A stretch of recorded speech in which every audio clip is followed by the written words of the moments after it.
Drop it in the comments right now. Say, I see it. I see it. I visualize success. I visualize victory. I visualize abundance. I visualize freedom. It's not even a conversation. It's not even a question. I don't care what anybody says. I visualize myself driving what I've been called to drive, living where I've been called to live, getting my family up out of the hood. I visualize myself. I am determined. I am committed. There's nothing that is going to stop me. And I don't care if this thing takes everything I have. Everybody is looking to manifest. We're all looking to manifest something. And so let me look crazy for a season, and I'll live the rest of my life like a legend. If we're going to manifest the future that we see in our heads, then there are going to be seasons and chapters and moments in your life where nobody is going to understand why you decided that you don't want to just work the 9 to 5. You've got a glimpse of a possibility of a brighter future. You decided that there's something more. But there are some goals in life that if I'm going to hit, if I'm going to have an aim, that I've got to be willing to look crazy. When you see the possibility, when you see what you could be, that's when you look foolish. That's when people start questioning because they don't understand what I'm doing and why I'm doing it and how I'm doing it. Some people are never going to get it until you lift the trophy in the air. Some people are never going to get it until you lift the diploma in the air. Some people are never going to get it until you win. Then they're going to ask you, how did you do it? There's nothing in life that you're going to accomplish that is going to come and manifest without suffering. The future takes time to manifest. What separates legends from the average? What separates the 1% from the rest of this world? There will come a time in your life where you will ask yourself this question. Haven't you lived here long enough?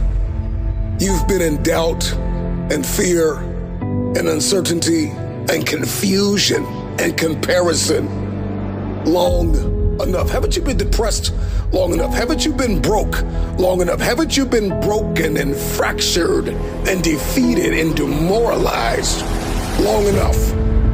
You still think you have time, but I came here to sound an alarm in your heart, to let you know that tomorrow is not promised. I'm convinced that there's somebody listening to me who refuses to stay where they are, who will make the decision to separate yourself from the average. I want you to consider this my personal invitation to you into the 1%.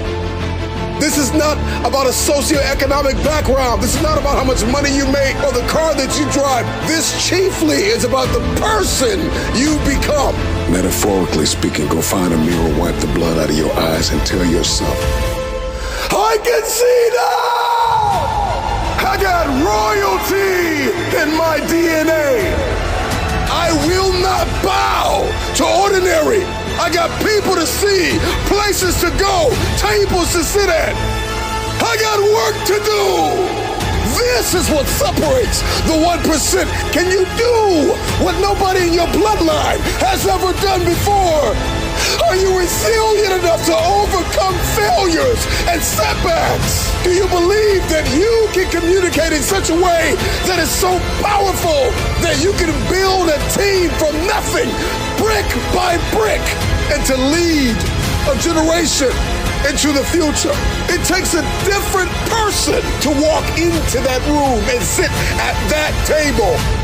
I can see now what's possible. Past all of the pain and doubt and fear after they said that you'll never make a comeback.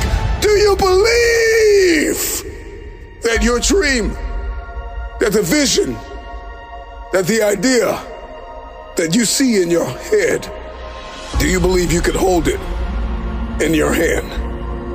Family, I'm convinced that many of you are where you are because you don't see the value in where you're supposed to be. See, the problem with many of us is that we're so deeply anchored in the past that we cannot see the future. The question is, can you see past the betrayal, past the rejection, past the arguments, the rage, the anger, the misunderstandings, the mistakes you've made, and those who left you for dead? Can you see past that? And so what separates the ordinary from the extraordinary? Vision, a new vision. I cannot be a part of the 1% if I do not have vision and I do not understand. Lord, give me understanding.